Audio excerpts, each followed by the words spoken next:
desempeño en el aula, entre otros muchas cosas, y un amplio currículum y en la docencia también. Bienvenido, licenciado Humberto, y le cedo el micrófono. Bueno, muchas gracias. No sé si se me escucha, cómo te va, Gema. Denme la signo, ¿ok? ¿Ok? Bueno, genial. Un día muy particular. Me parece a los técnicos como administrador, porque estoy dando yo ingreso a las personas que han venido aquí a la reunión. No sé si esto funciona así. Y si me dedico a una cosa, no me puedo dedicar a la otra. Así que ahí veamos. No sabes cómo, yo no sé cómo funciona esto. Así que pinché la liga y... Bueno, un día muy especial porque 8 de marzo se conmemora el Día Internacional de la Mujer, así que quiero comenzar no con unas felicitaciones, porque no sería apropiado, sino con un reconocimiento a la mujer, como cuando Dios crea al hombre, crea simultáneamente a la mujer. Necesitamos en este complemento, nos necesitamos, a ver si nos entendemos, ¿sí? Nos necesitamos. Y depende de que nos sigamos necesitando, que como especie humana sigamos sobreviviendo, ¿no?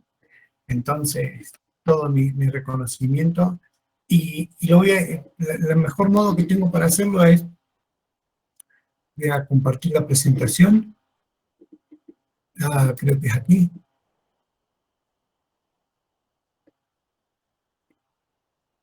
No. Entonces, que quiero, hasta que entienda esto,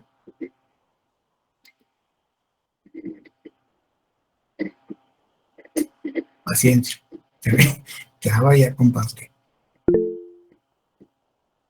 Se corta mucho, sí, no sé, mi internet no es esta vez, estoy checando. Bueno, por algún motivo tampoco puedo compartir, así que va a ser difícil.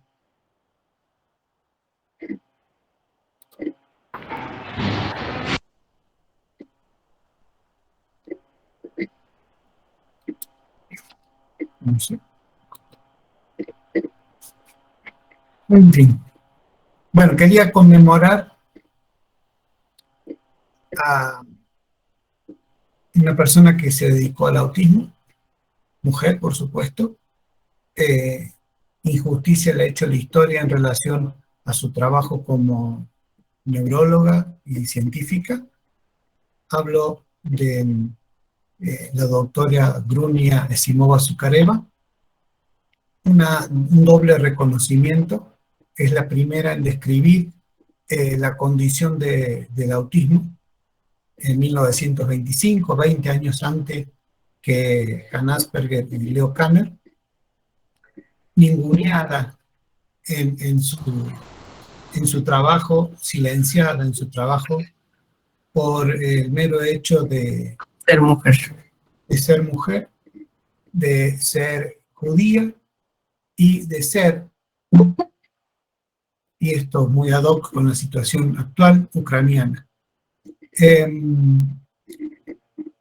Con esto también mi total solidaridad afectiva a una nación que siempre fue siendo la puerta de Europa o la puerta a Rusia, siempre se vio en conflicto y siempre peleó históricamente por una identidad. Nada, eso me gustaría que poner la presentación, pero no veo cómo. Roberto, no.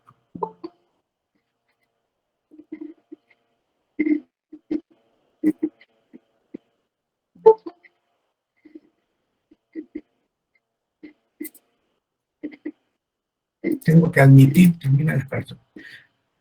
Lo que voy a hacer, no sé por qué no puedo presentar nada.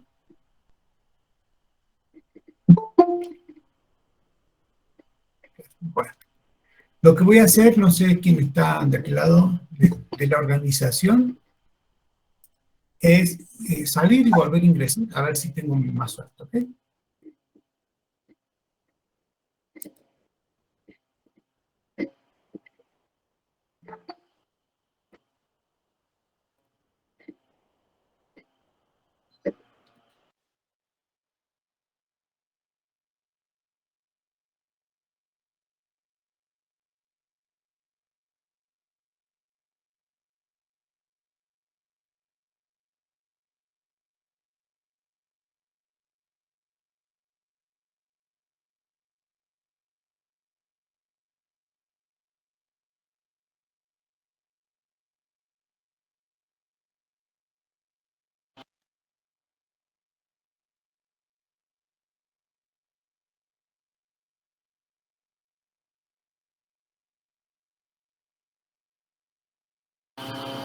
Bueno, aquí de vuelta, a ver si ahora tengo más suerte.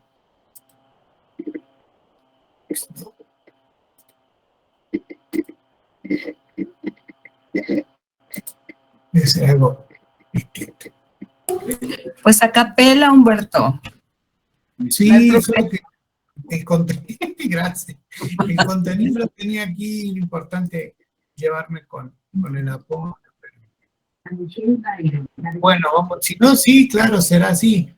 Hay que estar preparado para todo. Pues sí, es que la encargada dijeron que estaba en reunión, pues nos dejaron solitos, pero aquí nosotros de todos modos recibimos lo que nos compartas. Ok. Ok. Estoy viendo cómo le hago paso. Lo que sí sigo yo admitiendo personas. Estoy de secretario. Va a ser difícil, pero no importa, espere. La última aquí. Ah, ¿vieron? Bien. Ahora sí. Creo que ahora sí lo van a ver. ¿Lo ven, no? Sí, ahora Ahí está. estamos Ya está. haciendo. Oh, bien, bien, bien. En esa pequeña ciudad de Estados Unidos, Y ahora lo volví a sacar. Fui yo, ¿verdad?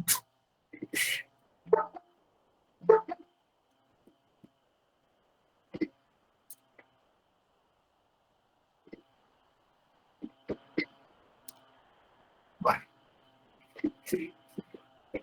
¿Cómo sea? A ver cómo vamos.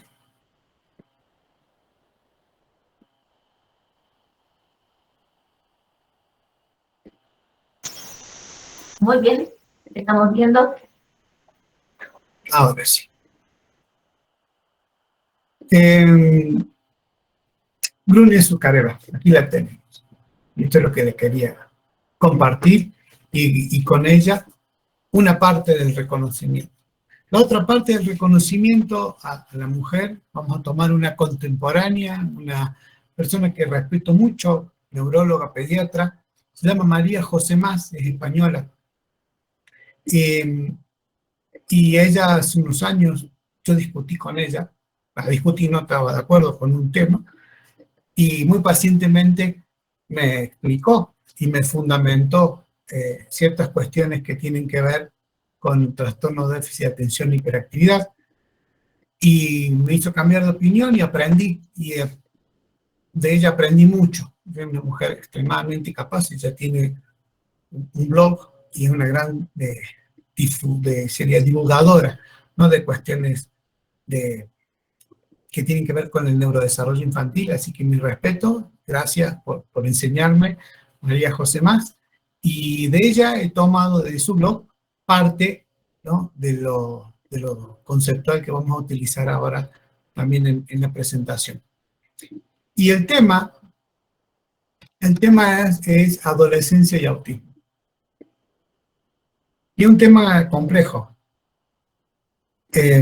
Estos son los ejes que voy a tratar de desarrollar de manera breve, por supuesto, va a ser un pantallazo. Algo que vamos a hablar sobre el neurodesarrollo, sobre la educación y la escolarización, sobre la vida independiente y de relación y sobre el manejo de conductas. Y vamos a comenzar con qué le sucede al neurodesarrollo, al cerebro del joven, esperen que me fijo, se lo tengo acá, del joven con TEA. Primero pensemos que el encéfalo y las funciones encefálicas tienen un proceso de maduración.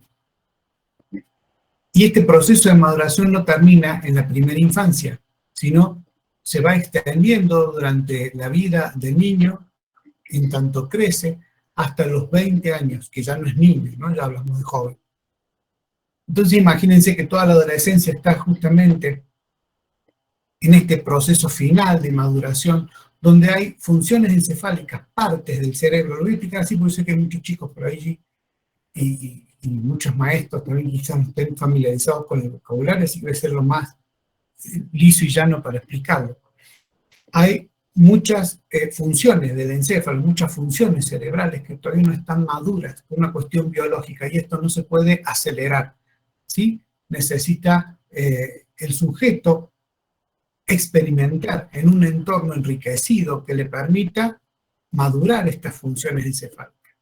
Y una principalmente dentro del encéfalo, la corteza prefrontal y el sistema límbico. La corteza prefrontal no ha terminado de hacer todas sus conexiones o interconexiones neurales.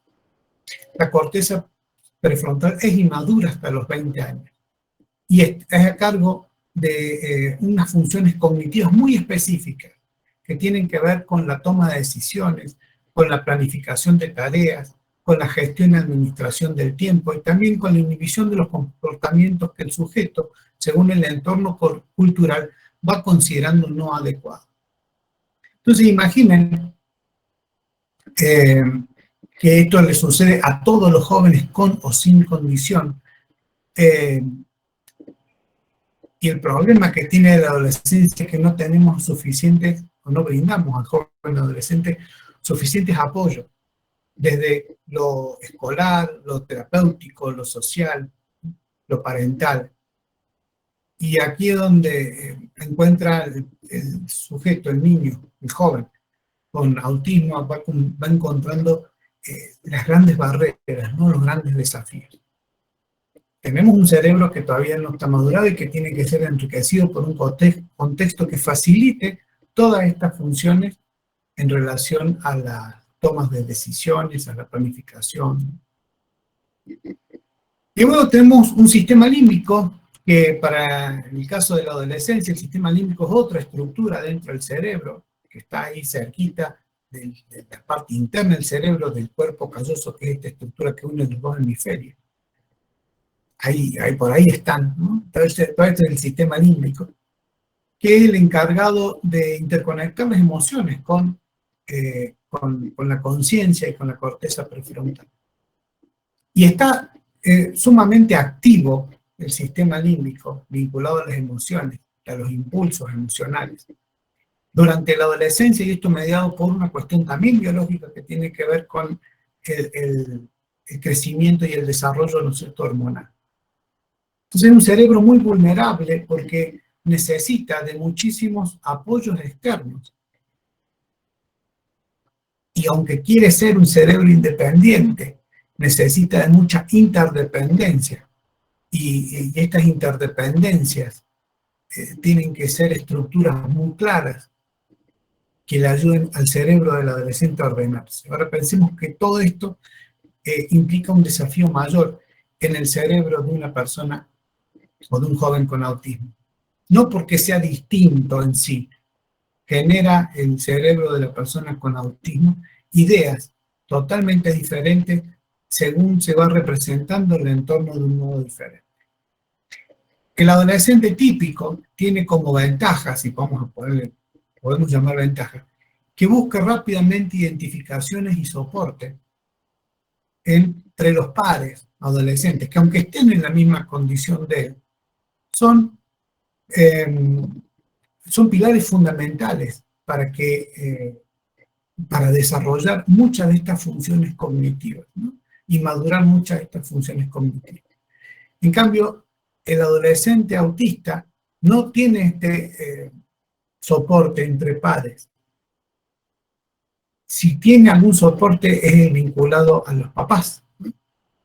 La escuela no sabe cómo atender a una persona con autismo y tampoco sabemos cómo generar espacios para facilitar el desarrollo de las relaciones interpersonales de jóvenes con autismo. Bueno, esto es un poco el neurodesarrollo. Es un cerebro que todavía estamos madurando con o sin condición y esto lo vuelve, lo hace sumamente vulnerable, ¿no? Ahora sí, me fui de otra. Bueno, ahí estoy. Vamos a los aspectos educativos. La educación. Las cuestiones no adecuadas, la no adecuación educativa. No sabemos en la escuela cómo realizar o llevar adecuaciones en todos los procesos y en todos los contenidos académicos de la escuela primaria, de la educación básica, de la educación inicial básica. Mucho menos sabemos cómo llevar procesos de adecuación en la educación del joven que tiene autismo, mucho menos. Ahí, de hecho, fracasa a veces el seguimiento, digamos, el continuo educativo del niño con autismo a la prepa o a la secundaria. Porque la secundaria o la prepa tiene mucho menos adecuaciones aún que la escuela primaria. Se origen por marcos establecidos dentro del sistema de mucho más inflexibilidad, en todos los sentidos. O sea, hay mucho menos tolerancia, vamos a decir entre comillas, a las conductas disruptivas de un adolescente que las de un niño, por ejemplo. Entonces, con un niño, bueno, le molesta el ruido, lo sacan, se lo llevan. A un adolescente le molesta el ruido, lo sacan del aula o lo rechazan, o directamente es una conducta incompatible con la posibilidad de mantenerse escolarizado. Por eso yo la parte de escolarización la puse en la otra columna del lado, ¿no? Se respetan mucho, admitimos a alguien más, se respetan mucho menos los tiempos y los ritmos del niño y del joven que estudia, el adolescente que estudia. Por lo mismo que el esquema escolar y el sistema hace mucho más inflexible, ¿no es cierto?, toda la propuesta educativa. Admitimos. Y puse por qué aparte de la escolarización, porque la escolarización ya no hablemos de educación. Entonces ven que aquí siempre hago esta división. Una cosa es educarse y el derecho de todas las personas a recibir educación, y la escolarización siempre debería ser una elección de una persona. No tendría que estar impuesta el modelo escolar en la educación del joven, ¿no? ¿Por qué? Porque la escolarización, aquí aparece el bullying como quizás el desafío más grande que tiene el adolescente que puede sobrevivir un sistema inflexible, tiene que enfrentarse al contexto de pares donde el bullying siempre va a estar presente. Un 80%, yo creo que todos, pero no importa, vamos por las estadísticas, un 80% de los adolescentes escolarizados sufren bullying por parte de sus padres. Esto es así, o sea, no se trata aquí de adecuar a la conducta del adolescente con autismo para que el bullying de los demás no les moleste, ¿no? Y es muy difícil pedirle o sugerirle al grupo que respete la identidad única de esta persona que se está desarrollando, cuando los padres también tienen problemas, también padecen una dificultad, que es su inmadurez encefálica para resolver ciertas cuestiones en relación a cómo deben comportarse con un par. Así se da entre ellos también, ¿no? El bullying, los modelos de abuso los modos de abuso entre los jóvenes es algo que muy difícil de erradicar. Yo sé que muchas escuelas venden esta cosa de que en nuestro establecimiento no existe el bullying. Bueno, no, mienten. O sea, es imposible pensar que una escuela haya arbitrado los suficientes recursos para evitar el bullying, ¿sí? Porque esto no tiene que ver con dos cuestiones. Una inmadurez propia de los actores, que son todos adolescentes, con un pobre desarrollo cultural como sociedad en relación a entender al otro diferente e incorporarlo en nuestras vidas. Y tiene que ver con que mientras se entienda el espacio educativo con personas de la misma edad, el bullying va a ser consecuencia del único modo posible de convivir con pares. Y sobre todo hablo de personas en desarrollo, ¿no? En donde cuando uno está al lado de un par, el único modo posible de convivencia que tiene es la competencia. Y esto es muy fomentado también por las instituciones, ¿no? Fíjense que todas las instituciones educativas forman a líderes, forman a personas exitosas, ¿sí? O sea, hay un marcado mandato en el sistema como paradigma de que el sujeto tiene que ser en relación al otro superior, o superarse en relación y a costa del otro, ¿sí? No es ya la superación por uno mismo. ¿Y por qué sea así entre pares? Porque es el único modo posible de relacionarse, ¿no?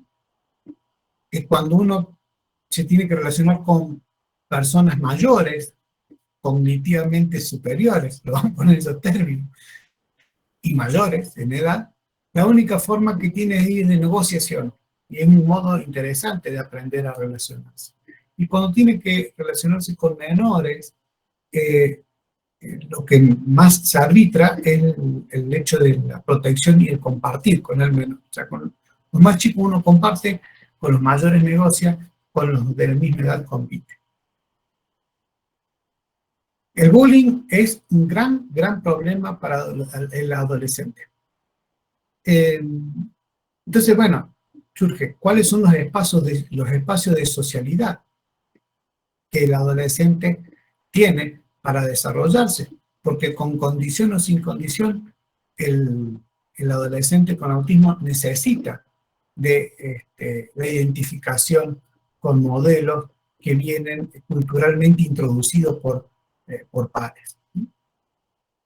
Todos, ¿no? Todos. Y esto también en este ejercicio de compartir con pares, de compartir, de vivir con pares, de convivir con pares, se van fortaleciendo cuestiones que tienen que ver con la personalidad de cada sujeto. Estos espacios de socialidad hoy se plantean de manera muy diversa. Tenemos espacios de socialidad virtuales que cada vez son mayores, en los cuales cada vez hay más participación de los jóvenes adolescentes. Hoy tengo un hijo adolescente de 14 años y recibí me manda un WhatsApp y me dice, no hubiera querido no hubiera querido ser partícipe de todo lo que se está viviendo, ¿no? En clara alusión al conflicto bélico, ¿no? Y a la posibilidad, en el meme me lo aclara esto, no me lo dijo él, de una tercera guerra mundial. Y el meme que me manda con esta frase única, era de ¿cómo se llama? Un gamer, que está jugando un jueguito y uno de los disparos del jueguito le atraviesa la cabeza y está muerto el gamer, ¿no? Pero fíjense, entonces, esa era la imagen y el único texto era que no estaba tan bueno ser partícipe de la historia. Los modos de comunicación, de socialidad, cada vez, como les digo, no son como los nuestros ni parecidos, y no tienen que ser así, ni son peores, son distintos, son diferentes. Y en estos medios hay que cuidar el ingreso de los adolescentes a estos medios de socialidad. Cuidar supervisando, ¿sí? No controlando. Es otra cosa que vamos a ver hoy. Pero bueno, volviendo al tema educativo, es muy compleja la realidad educativa para los niños con autismo que sobreviven al sistema educativo tradicional. Digo sobreviven porque cuesta muchísimo en un sistema que no tiene adecuaciones. Si logran transitar por la escuela primaria y sobreviven al sistema de educación convencional, transitar y egresar del sistema educativo de educación media, o como le llaman acá, prepa y secundaria, o secundaria y prepa sería, es muy, muy, muy, muy complejo. Porque ahí sí que no hay nada, no hay nada. Hay algunas cuestiones de buena voluntad, pero nada.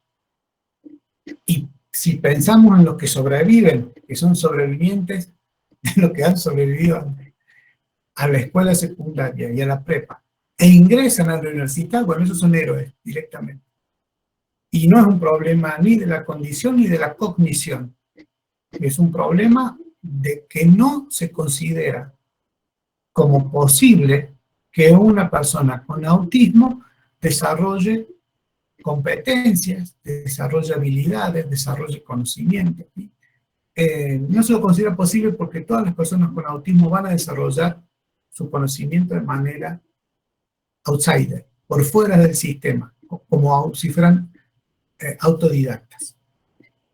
De hecho, la mayoría, o muchos, de los autistas que ingresan a la universidad y egresan de la universidad han hecho su experiencia, digamos, de estudio de manera autodidacta.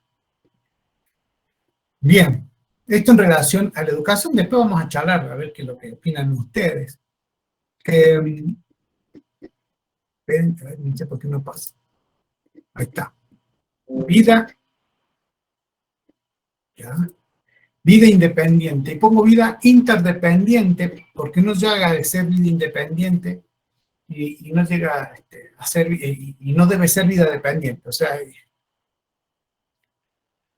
el adolescente necesita una interdependencia de varios actores que tienen que estar muy presentes en su entorno. Del mismo modo en que el niño es inter y dependiente del niño chiquito, ¿no? Primera etapa del desarrollo, del nido familiar, que es el espacio realmente significativo para el desarrollo, el neurodesarrollo del niño. En la adolescencia, cuando sale de este nido familiar, también tiene que seguir tener soportes de interdependencia que lo ayuden en su desarrollo. Esto con autismo o sin autismo. Y aquí es donde se van a ir librando distintas batallas por el propio espacio. El adolescente con condición o sin condición va a pelear por su propio espacio. Va a pelear por tener un modelo de vida de relación, independientemente de si el entorno inmediato, los padres, la aceptan o no. Va a generar espacios de socialidad para identificaciones, dependientemente si son de nuestro agrado o no. Y esto, cuando nosotros facilitamos todos estos espacios, haciendo protagonista al sujeto, a la persona con autismo, el sujeto se va a empoderar de estos espacios de manera, con autodeterminación. Y luego tenemos la sexualidad. Esto que hace a veces tanto ruido en la vida de los padres de personas con autismo. Nacemos biológicamente sexuados. Nuestra madurez encefálica no se va a detener con condición o sin condición. Y nuestra madurez biológica y endocrina, hormonal, tampoco se va a detener con condición o sin condición. Nuestra sexualidad se expresa, ¿sí? Y necesita de espacios para expresarse, con condición o sin condición.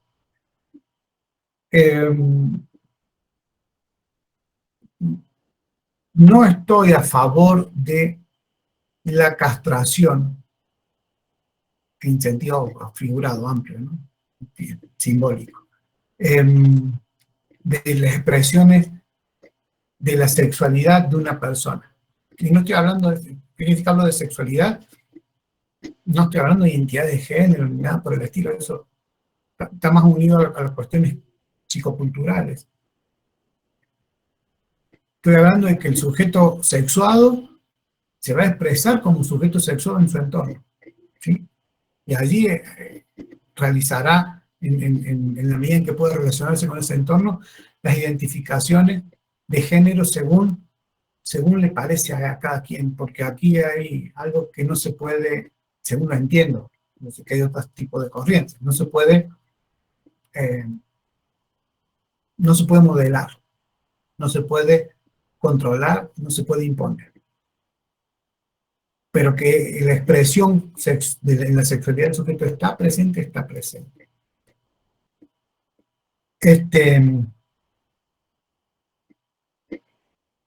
¿Esto cuándo comienza? Digo, y si me voy para atrás, ¿cuándo comienza todo esto de la vida interdependiente para después tener vida independiente, tener autonomía, tener autodeterminación? Comienza cuando el sujeto tiene 2, 3 años. No comienza a los 16 o a los 14. Si no hemos trabajado durante todo el proceso de desarrollo del niño en fortalecer estas cuestiones, o sea, ¿cuándo el sujeto va a tener su propio espacio con autismo? Cuando ya no cabe en la habitación con los padres o en la cama entre los padres. Ahí va a tener su propio espacio, por ejemplo. ¿Cuándo va a tener su propio espacio respecto de las actividades de la vida cotidiana que tienen que hacer a su vida independiente? Por ejemplo, bañarse o asearse. Cuando deje conforme el ojo supervisor de la madre o el padre, de ver si se enjabonó determinadas partes y se enjuagó otras. ¿Cuándo genera el sujeto el propio espacio? Cuando los padres, desde el momento en que entienden de que este niño, cuando es niño, es una persona independiente a ellos, generan espacios de desarrollo independiente a ellos. Y una cosa es la supervisión, y otra cosa es el cuidado, y otra cosa es el control. Vida de relación, algo que tampoco podemos manejar con personas con autismo o sin autismo, o sea, no podemos elegir con quién estas personas deben relacionarse o con quién no. O sea, está dentro de las potestades y de cada quien.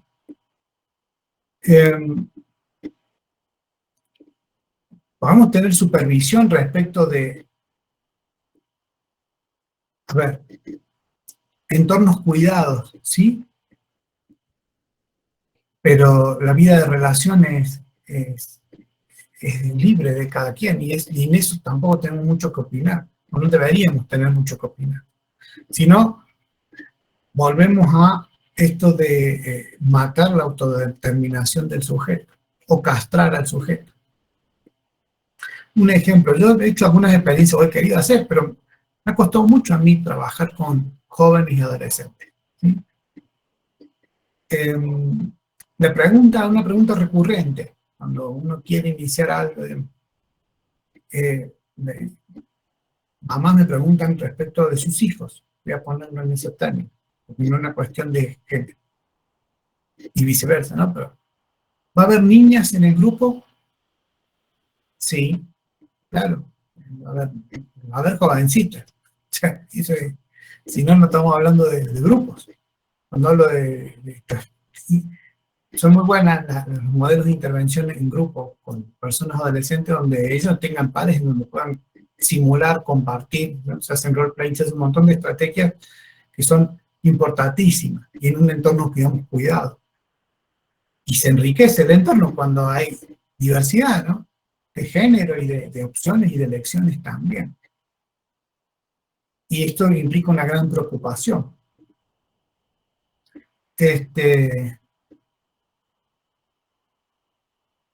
Esto de que, bueno, de que los padres se animen a dejar a sus hijos. Y esto de dejar a sus hijos, crea estos fantasmas, bueno, ¿en manos de quién? ¿Expuesto a qué? ¿Okay? Podemos generar espacios cuidados para que socialice, entornos cuidados, que en un principio pueden ser terapéuticos y después se pueden convertir en recreativos. Sí, pero quien tiene que dar el primer paso no es el joven que va a estar encantado de ir, sino es el adulto responsable, que no ha podido asimilar que ese joven ya dejó de ser ese niño, y entonces hacer el camino a la transición implica, por ejemplo, respecto a la sexualidad, no ver al sujeto como un angelito, que es loco porque los angelitos son asexuados,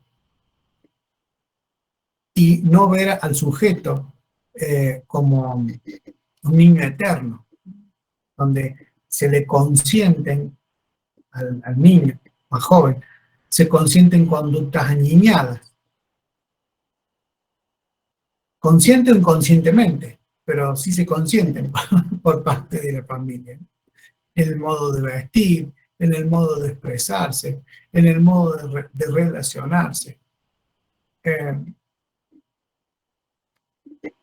Y la autodeterminación, estas cuestiones que, como les digo, nacen. La autodeterminación no es someter a consideración del niño todo el tiempo que quiere y se hace lo que quiere, ¿no? Eso no, así no se fortalece la autodeterminación. La autodeterminación es poder escuchar en el otro, aunque sea niño, cuestiones que a lo mejor yo como adulto no tengo ganas de escuchar, o que me interpelan, y dar espacio a que eso sea dicho. Y aunque los autistas no hablen, o no hablen tanto, o algunos no hablan nada, tienen mucho para decir, y dicen mucho en relación a estas cuestiones que a mí como padre, como adulto, me interpelan. Y yo las puedo silenciar, y en ese caso no estaría fortaleciendo la autodeterminación de nada, o las puedo, por el contrario, escuchar y hacerme cargo. Los padres, por la general, los padres que son muy condescendientes con sus hijos, y a todos le dicen que sí respecto de sus hijos, esos chicos generalmente a todos aprenden a decir que sí, y tratan de agradar, y son muy poco autodeterminados. Y le dices, ¿querés que te lleve al cine? Sí, sí, sí. ¿Te llevo al parque? Sí, sí. ¿Te llevo al cadalso? Sí, sí, sí. Ya. No tienen ningún tipo de discriminación entre las propuestas que se le hacen. Pero sí son agradables, o sea, son, digamos, conductualmente se comportan de manera adecuada. Bueno, y la sexualidad pensemos que es algo que todos tenemos y que somos seres sexuados y nada. Y esto independientemente de la condición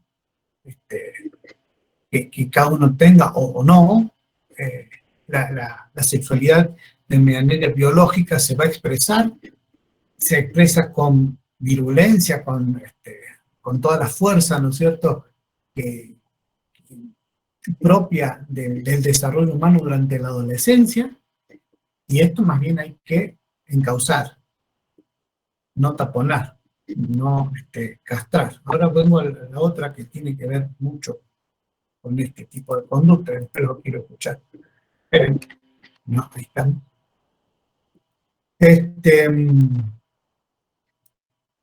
Acá está. ¿Por qué hice? Bueno, aquí está, acá la veo. todavía estamos. La conducta. En los adolescentes, lo inadecuado se hace cada vez más inadecuado. Esto es, hablo de los adolescentes con autismo, ¿no? O sea, o con otras condiciones, ¿no? O sin condiciones, en realidad está para la general. Lo que yo no pude empezar a trabajar en transformar como conductas adecuadas en la niñez, en la adolescencia, esas conductas inadecuadas van a ser mucho más inadecuadas que en la niñez.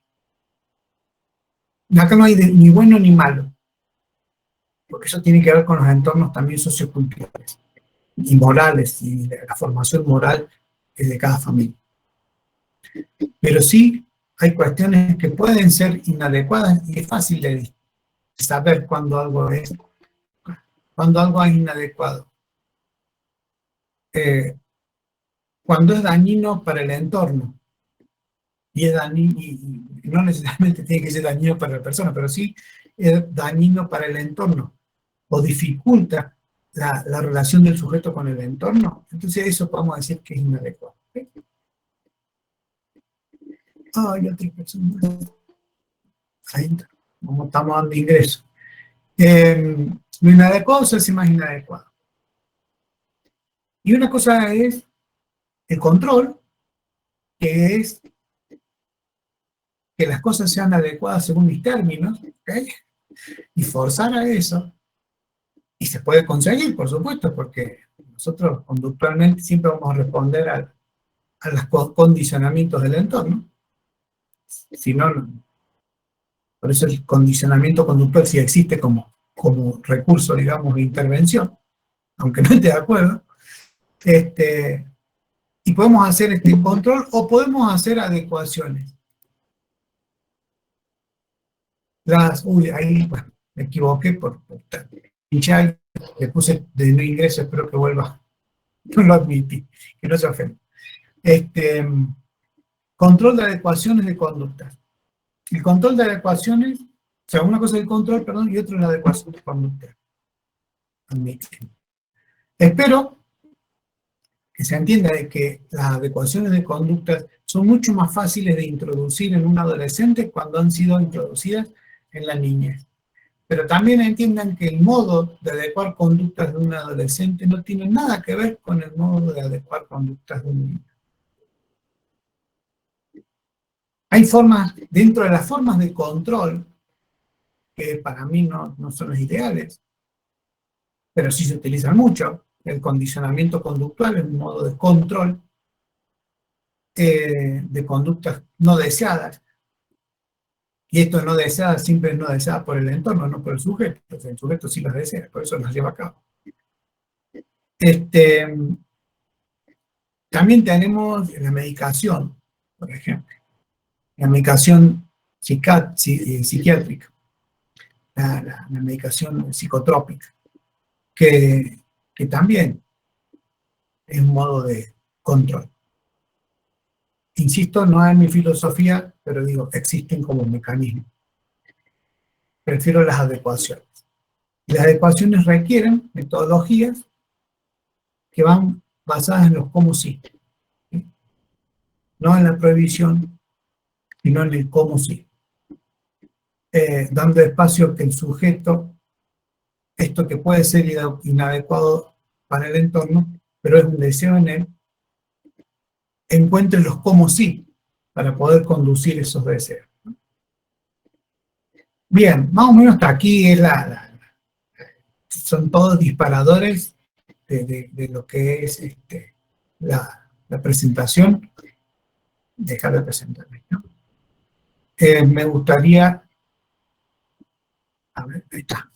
Me gustaría escucharlos y que entramos en un debate, que me pregunten o que veamos qué aspectos se pueden, desde el rol que nos toca, como padres, como docentes, como terapeutas, como sociedad en general, qué podemos hacer para mejorar y facilitar los espacios de desarrollo de un joven adolescente con autismo. Bien, no sé quién quiere hablar. Hola, Ariadna, veo mucha gente, bueno, por ahí la vi. Alguien levantó la mano, por eso no. ¿Levantaron la mano? Yo, doctor. Pregunte, no sé quién habla. Doctor Hortensia Zúñiga, de la Dirección de Educación. Hola. Mire, estaba yo checando. Desgraciadamente aquí en México de hace mucho tiempo no hay gente totalmente calificada en las escuelas para detectar a tiempo un niño con autismo, y aparte no hay personas capacitadas lo suficiente para tratar a niños con autismo en las primarias. Quizás a lo mejor aquí se llama USAER, en México es un USAER, solamente para primarias, y les dan cierto tratamiento, pero muy poquito a los niños con autismo. En secundaria, yo trabajé en secundarias y es muy difícil, hacemos maravillas con los niños y con las mamás de los niños con autismo. Yo cuando trabajaba nos auxiliáramos de la Universidad Autónoma del Estado de Hidalgo para que ellos nos ayudaran y ayudaran al niño y ayudaran a la mamá, porque hay veces las mamás no tienen los recursos para hacerles los estudios correspondientes y en realidad saber si tiene un niño con autismo o qué tipo de autismo tiene. Y nos enfrentamos precisamente al bullying en secundaria porque el niño no socializa, porque el niño no quiere participar en nada, etcétera. Y como usted dice, se desesperan y se vuelven inquietos porque quieren salir, porque después de 15 minutos ya no ponen atención de lo que están haciendo y quieren salir a jugar o al aire o simplemente salirse del salón. Y entonces lo toman como joven con mala conducta. Bueno. ¿Sí? Joven con mala conducta. Ahora, por otro lado, otra pregunta. ¿El autismo se da más en hombres que en mujeres? ¿O solo en hombres? Es una muy buena pregunta. Hay mucho mito. Bueno, no el mito. Había una razón justificada para, en un comienzo, considerarse que el autismo tenía mayor prevalencia en hombres que en mujeres. Y esto muy tomado del hecho de que no teníamos la suficiente experiencia clínica como para desarrollar reactivos que nos permitieran detectar el autismo en personas. No hay bioindicadores para la condición autista, todavía. Quizás haya algunos en algunos. Hoy no hay. No hay, es decir, bioindicadores, no hay un análisis, no hay una prueba física, biológica, que me permita decir con certeza este sujeto es o no autista. Entonces, de lo que nos llevamos para diagnosticar la condición es del análisis en la conducta comunicacional de la persona con autismo, analizándola en 3 dimensiones, esto ya es más técnico, pero es conducta. Y no se desarrollaron durante mucho tiempo, y hoy en el Día de la Mujer creo que es bien que se diga. Creo que hay una visión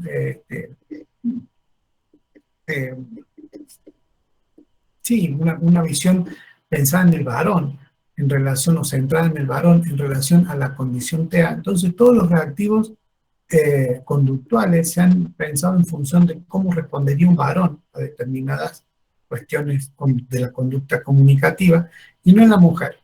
Esto hace un par de años se ha estado revisando en conciencia, y hoy, de manera seria, ningún especialista se animaría a decir de que la prevalencia es mayor en hombres que en mujeres. Quizás estemos en condiciones de paridad y solamente no hemos determinado a desarrollar o pulir los reactivos para detectar el autismo en femenino, que conductualmente sí es bien diferente a la del varón. O sea, conductualmente el autismo en la mujer se expresa de manera diferente, se camufla mejor. La mujer tiene siempre más recursos comunicativos que el varón, tiene más recursos de empatía y afectivos que el varón.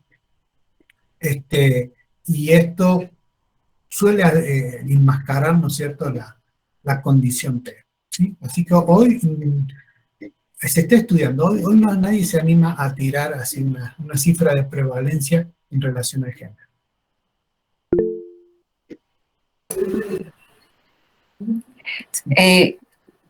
Sí, Gemma. Voy, no veo que...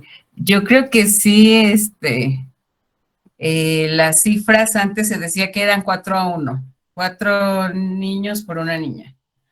pero se ha visto en la práctica, digo, no hay nada escrito, como dices, que sí hay un alto índice de autismo en niñas, pero las niñas tienen mucho más facilidad para el lenguaje, incluso de bebés. Bueno, empiezan antes que los niños, en niñas regulares inclusive. Los niños generalmente hablan más de forma tardía, los Sí, regulares. sí, En sí, así. autismo igual. Inclusive las conductas socialmente inadecuadas también son más frecuentes en los niños. Eh, Se decía, por ejemplo, Greta Thunberg, que era una niña berrinchuda nada más. Bueno, pues no, es que todas las personas con autismo hacen ese tipo de expresiones para inconformarse, pero si ven a los niños, sus rabietas son intensas en comparación con las de las niñas. Las rabietas de las niñas a lo mejor son más para adentro, son más depresivas, son un poquito, bueno, menos, se expresan, son menos evidentes, Y sí, ¿no? introyectan más el fondo. Que tiran los niños o los adolescentes, incluso los adultos, tiran cosas, rompen cosas, patean, pegan, y las niñas no. Y esto también es inherente al género, Sí, eh, por la testosterona, nada sí, sí, más. sí, sí, sí. Entonces, y yo, Inclusive y hay cuestiones, Gemma, permíteme, sí. Ay, ya hay te cuestiones congelaste. culturales, pero cuando una niña, lo primero que le arriman a la cuna a una bebé, niña, son objetos que fuerzan, digamos, entrenan la relación o la empatía. Le acercan una muñeca, la muñeca tiene una expresión facial, tiene ojos, tiene cara, digamos, tiene una sonrisa o no, tiene pelo. Y al varón le ponen una pelota, ¿no? Que es un objeto Sin, aversivo, que hay que patear, que hay que expulsar, que hay que, ¿sí?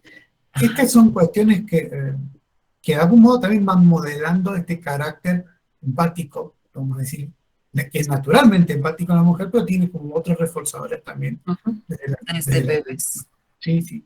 Sí, a los niños no se les acerca una muñeca o no se les dice manda besito, bueno, a lo mejor sí, a muchos, pero se les entrena más socialmente a las niñas que a los niños Sin y duda. probablemente esas sean sus fortalezas. Ahora, en cuanto, pues sí, yo creo que ya conoces bastante bien el sistema educativo de México. Las escuelas privadas son las que dan opción a este tipo de adolescentes y adultos probablemente, y aún así desertan. Yo, Aún mira, así, con mi experiencia, perdón que te corte, esto tiene que ver sí. con lo primero que dijo aquí Hortensia, es que mucho más apertura siempre ha tenido la escuela pública. La escuela privada lo que tiene es mejor intencionalidad, o sea, mejor intención marketinera, lo vamos a decir así. Pues sí, también. Pero, sí, pero a la hora de producir cambios son mucho más flexibles las escuelas públicas. Me ha pasado 3, 4 casos de escuelas privadas en donde hay esta imposibilidad de flexibilizar o entender que las cuestiones no son un capricho en la condición, sino que tienen que ser atendidas desde las dificultades o los límites que la condición tiene. No, es terrible y perjudica mucho que el chico sobreviva, ¿no es cierto?, el periodo escolar. Como bien dijo Hortensia, en la secundaria no hay nada. ¿No? Y la universidad, yo he dado clase en 5 universidades aquí en México. Y no hay forma, o sea, las universidades directamente no tienen registro de que pueda haber personas que tienen modos de apropiación del conocimiento diverso. No hay manera de que lo entiendan. Bueno, y esto va al fracaso académico, a la repetición y a la deserción, ¿no? Claro. Sí, en la UDG virtual se está haciendo un diplomado para monitores de la inclusión en nivel superior, Lo pero leí. a partir de la detección, porque si no hay detección, ¿cómo va a haber Exacto. intervención? Eh, Sí, Desde ahí, el hecho de que las personas no tengan la menor idea de lo que están, con quién van a trabajar y de la manera en que sus sentidos no son tan perceptivos o que sus intereses no van a ser para nada lo que la maestra le esté dando a conocer, se tenga que topar con todas esas situaciones, pues definitivamente va a ser un factor alto de riesgo para que el niño deserte. Y lo tiene que conocer y lo tiene que empatizar, bueno, tiene que empatizar con eso, con esa situación y tiene que hacer sus adecuaciones propias. Y bueno, es un mundo de problemas y lo preocupante es que cada vez hay más hombres y mujeres. Se habla de que son 90 por cada 100, no, por cada 100, perdón. Ya está, quedó atrás, ya estamos 90, no, estamos en 1,46 fue la última. Ay, caray, entonces ya me perdí por la pandemia. Sí, entonces, ¿qué va a pasar? Va a haber adultos sin educación regular, sin escolarización, porque con educación no es escolarización, con un problema social bastante grave y no sé, tenemos que ir a hacer propuestas que lleguen hasta políticas públicas a partir de este tipo de paneles. Y hay que saber plantear las demandas en relación a las políticas públicas, porque va a pasar, pasó en algunos estados que tienen ley de autismo, ¿no? Aquí en México, inclusive creo que en Querétaro me invitaron a participar para, cuando la ley primero, tenemos una ley de discapacidad, una ley para el autismo, está todo bien. La persona que legalmente es considerada autista, ¿sí? Legalmente es considerada incapaz, ¿no? Entonces ¿Sí? se le asigna un tutor. Y son jóvenes con autismo que se desarrollaron, fueron a la escuela, tuvieron un título universitario y quieren salir al campo laboral o ponerse un kiosco, ¿sí? Y no pueden aperturar una cuenta bancaria, no pueden, ¿por qué? Porque legalmente figuran como incapaces y están adosados a un tutor. O sea que digo que hay que tener mucho cuidado cuando se levanta una bandera en pos de un derecho, que me parece que está bien. A veces sí se pierden otros, hay que tener muy cuidadoso en poder visualizar esto de la persona con autismo, de cualquier persona con discapacidad, de que la vida independiente requiere que se haga cargo de su propia vida, ¿no? De poder administrarse, de poder abrir una cuenta bancaria, de poder tener su propiedad, etcétera, etcétera. Si no, estamos teniendo como un doble estándar, ¿no? Y un respecto de lo que se dice en relación de que deseamos la independencia del sujeto, pero no le estamos generando ninguna condición para que sea un sujeto independiente y con autovalimiento. Sobreprotección, incluso por el que esperamos que lo proteja, digo, que lo deje independiente. Exacto, sí. Caemos en nuestras propias trampas. Bueno, estamos en hora, no sé si Hortensia tienes alguna pregunta, alguien quiere hacer Hay algún dos personas levantando la mano, doctor. A ver, hablen, no las veo, yo no les puedo ceder la mano. Acá, Eliu. No, Eliu Terlinda, ahí está.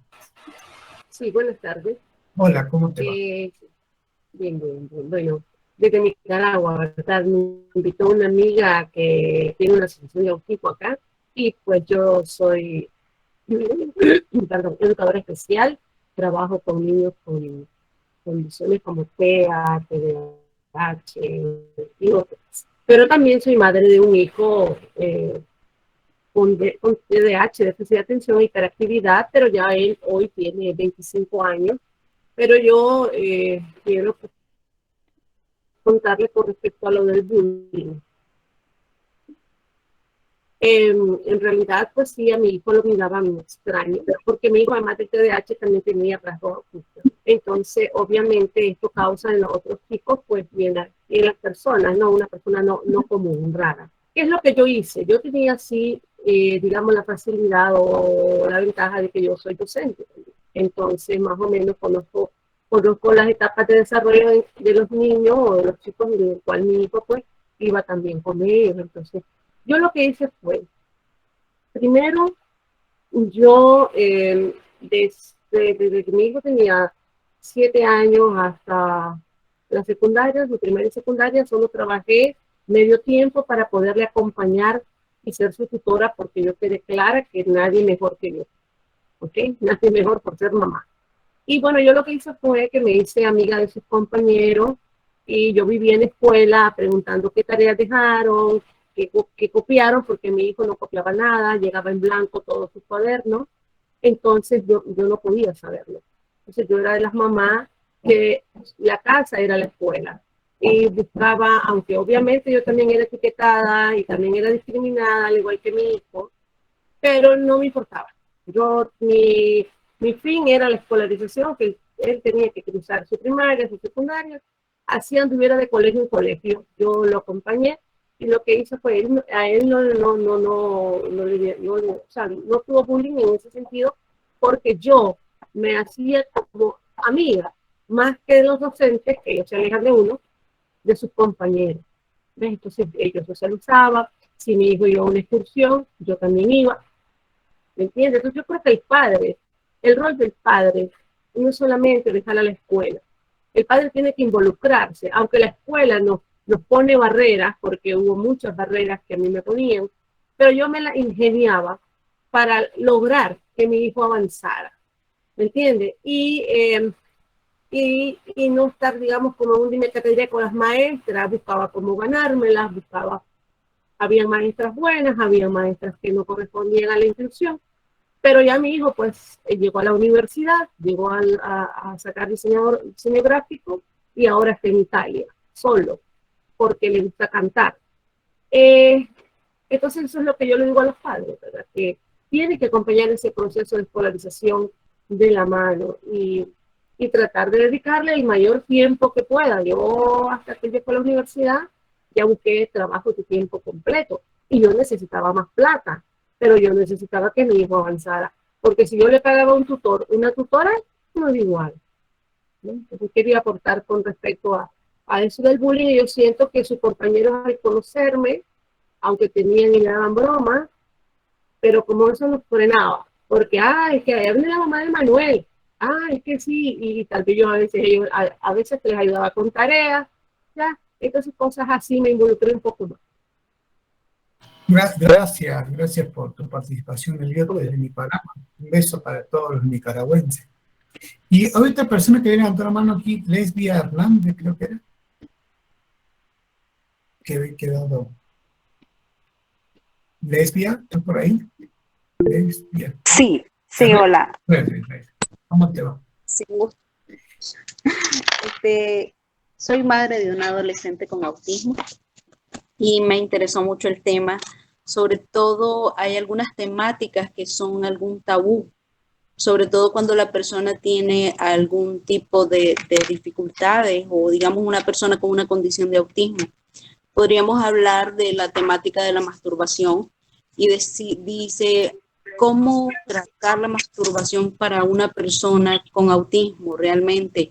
Y sobre todo cuando alguna mamá te hace alguna consulta sobre el tema, pero a la misma vez lo ve como un pecado por la religión.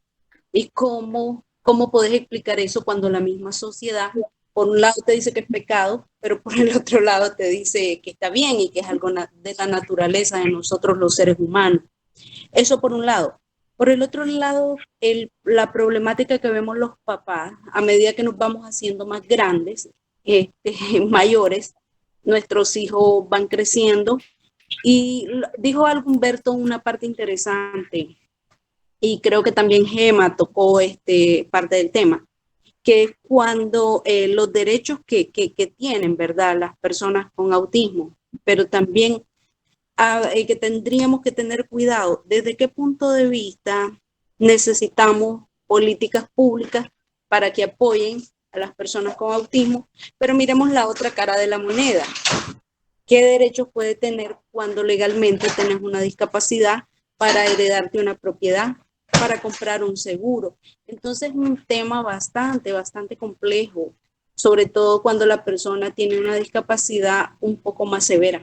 Era eso lo que quería compartir un poco. Gracias. Gracias, Lelia. Muy buenas las dos preguntas. Voy a tratar de ir rapidito. La primera, estos tabúes como por ejemplo la masturbación. La masturbación es un acto, o sea, es una conducta de la sexualidad de cada persona. ¿Sí? Una conducta es como se expresa, ¿no? La sexualidad de una persona, es un modo de expresión de la sexualidad. Se traduce en esa conducta la masturbación, que es de autoplacer. Yo lo explico así, nunca hago juicios de valor moral y ético sobre esto, ¿ok? Entiendo de que hay comunidades, y me ha tocado en un congreso una vez, y me levantó 20 personas que eran de una determinada confesión religiosa, en donde plantearon esto, decir, bueno, hay alternativas para nuestros hijos que no sean permitirles la masturbación, porque nosotros sí hay alternativas, y me veo en la obligatoriedad de decir de que sí hay alternativas, y generalmente son chalecos farmacológicos, chalecos químicos que producen castraciones químicas, la inhibición de toda posibilidad de libido. ¿Existen? Sí existen, se puede recurrir a eso, sí se puede recurrir a eso, es lícito. No estoy de acuerdo, pero atento a la ¿cómo se llama? Al contexto. Sí, a la demanda existe, ¿no? Y entonces hablamos de eso. Bien, ¿cómo se procede? Yo les voy a contar un caso de una interconsulta que me hicieron hace un par de años. Me dice, tengo un niño que tiene grandes dificultades cognitivas con autismo y se masturba, entonces no sabemos cómo hacer, porque bueno, la terapeuta me hablaba para que le ayudara con la intervención.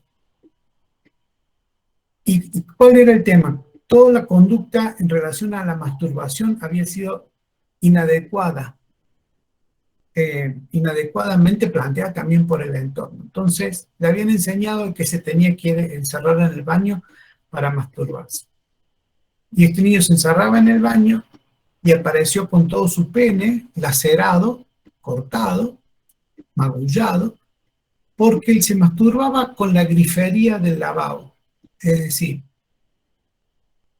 a ver, adecuaron una parte, digamos, de la conducta, pero no adecuaron la conducta, y esto era peligroso para el chiquito, para el joven. Entonces, hubo toda una estrategia, que hay estrategias para llevar, en autismo hablamos de hacer explícito lo implícito, de explicitar los modos para que la acción, masturbación, fuera adecuada también, ¿no? Porque si no lo preservábamos de algo que iba a seguir haciendo, íbamos a tener un problema de salud, en otro sentido. Toda conducta se puede adecuar y se debe adecuar. Y en esto no hay que tener ni peros ni tabúes, hay que buscar metodologías, ¿sí? Y llevarlas a cabo en apoyo con profesionales que estén entrenados en el manejo de estas metodologías. El tabú saca al sujeto de la posibilidad de la intervención adecuada, ¿sí? Porque queda en lo no dicho, entonces en la no consulta, en algo que cuando sucede en casa se voltea para otro lado, porque no es que se masturbe en el baño y ahí está lo adecuado, es que si se masturba en el baño tiene que limpiar el semen del lavabo, por ejemplo, porque no es justo que después vaya la madre, ¿no es cierto?, o que alguien se encuentre con eso. Las adecuaciones son complejas, implican todo un entorno, y un entorno que hay que explicitarle a una persona con autismo, porque todos los varones nos masturbamos, pero no todos lo hacemos de manera inadecuada. ¿Ok? Bien, eso en relación a la masturbación y nada, es una conducta que se puede adecuar como cualquier otra. Respecto de lo que dijiste de las condiciones y esto de levantar derechos y demás, sí hay que tener en cuenta y considero que la inclusión como concepto en la vida, en nuestra vida de sociedad, va a ser un hecho más temprano que tarde. Todos vamos camino a ser cada vez sociedad más inclusiva en todos los aspectos. Y esto se vio a lo largo de la historia. Se vio con la homosexualidad, se vio, si lo quieren poner en el plano voy a poner un plano de la surdera, ¿no? De los que escriben con la mano izquierda. En los años 50 escribir con la mano izquierda era una aberración del neurodesarrollo y era un problema. Claro, entonces los médicos establecían que esto era, tenían que establecer intervenciones correctivas porque no podía escribir con la mano. Y hoy nadie voltea a ver un chico con qué mano escribe. Se evolucionó en esto. Creo que la inclusión se asume como procesos evolutivos de la sociedad, en ser más comprensiva de condiciones diversas, cualquiera sea. Y en ese camino vamos. Y estamos en un periodo de crisis, esto de ajustar lo legal, de asistencia, todos necesitamos asistencia. Si yo tengo una hermana que es celíaca y necesita determinados ajustes y asistencia por parte del entorno, de por vida, ¿ok? Pero eso no le imposibilita, es ingeniero civil para que trabaje y haga obras, por ejemplo. En el autismo llegaremos a entender de que una cosa son las necesidades y los apoyos y las asistencias que el sujeto necesita para desarrollarse como persona, y otra cosa es que no inhiban, ¿no es cierto?, estas puertas de derecho, el desarrollo futuro después como profesionales, como padres y demás. Y hay muchísimos autistas que conviven entre nosotros, a lo mejor con o sin diagnóstico, y que se han realizado como personas en todos los campos, laborales, profesionales, padres. Bueno, todavía respecto de la condición tenemos una mente muy estrecha. Pensamos solamente en las limitaciones, ¿no? Y no pensamos en que son personas con todos los derechos y todas las posibilidades. Y con esto voy a cerrar, si me preguntan. Todos nacemos con un piso. Este piso puede ser más profundo o menos profundo según las condiciones, los entornos, las circunstancias. Pero ninguno nace con un techo. Hasta donde podemos llegar depende de nuestra voluntad, de que el entorno nos facilite los medios, ¿sí?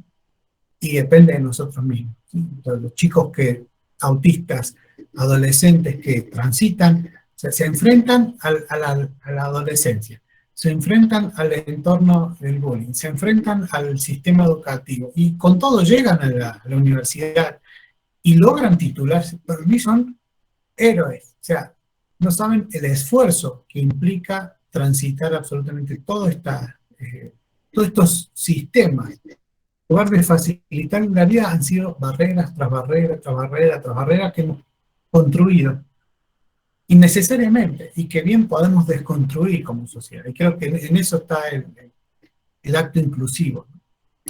Es lo que antes pasaba con las mujeres.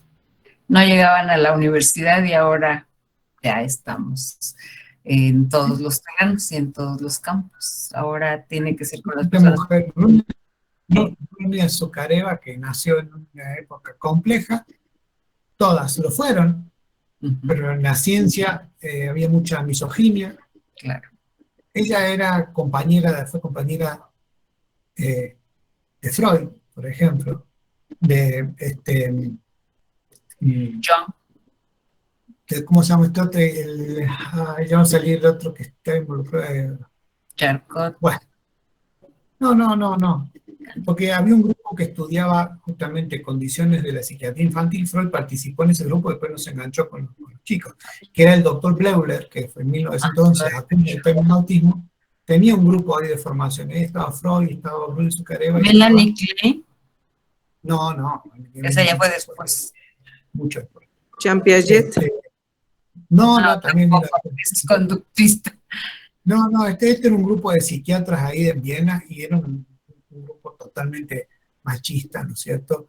Y no dio cabida a Grunia, y menos que era mujer, o sea, por ser mujer no le dieron cabida, nunca reconocieron su trabajo. A Hannah Asperger la citó en uno de sus trabajos, porque la concepción originaria de Grüner-Zuccarello era que el autismo era un problema neurobiológico y en esto adhería a Asperger. Entonces la cita en uno de sus trabajos y lo obligaron a sacar a Grüner-Zuccarello de la cita, y en este caso por esta triple condición de desventaja: mujer, judía y venía de la URSS, de la antigua Unión Soviética, yo lo creo. Bueno, Sí, nada. bueno. Hasta acá llegamos. Gracias por acompañarme. A los que me conocen como Gema, un beso. A Gracias. Bueno. Igual, otro de regreso. quien estaban, Ariadna, y Hortensia. Hasta aquí llegamos. No sé, usted haga el cierre. Pues creo que hay Gracias. dudas, preguntas, agradecemos su tiempo extra. ¿Sí hay? ¿Sí hay dudas, preguntas? Pues agradecemos el tiempo que nos excedimos, doctor, pero es que es una plática excelente. Realmente teníamos que aprovecharlo y abusar de usted, de sus conocimientos. Al doctor Humberto Guerrero, muchísimas gracias en nombre de la directora Laura García Gordillo, de nuestro secretario Rubén Escalante Méndez y de la presencia municipal. Agradecemos mucho esta conferencia tan vasta, y le puedo asegurar que si seguimos con algunas preguntas, nos quedamos aquí mucho tiempo. Esperamos contar con su colaboración próximamente. Sí, Gracias. En otra ocasión nos volvemos a juntar. Gracias. ¿Ya no? Okay. Sí, Gracias, sí, gracias. le vamos a agradecer, y a agradecer también a Conet Coli, que nos apoya con estas conferencias, y muy enriquecedoras en este tema. Muchísimas gracias a todos los que se conectaron, y a usted, doctor, muchísimas gracias. Gracias por lo de doctor, que es inmerecido porque no lo soy. Gracias. Licenciado. Sí. Gracias a la Municipalidad de Pachuca, gracias al intendente y a la secretaría que generan estos espacios, y nos estamos encontrando prontamente. Cuando ustedes lo demanden y lo deseen, aquí estaremos. Gracias.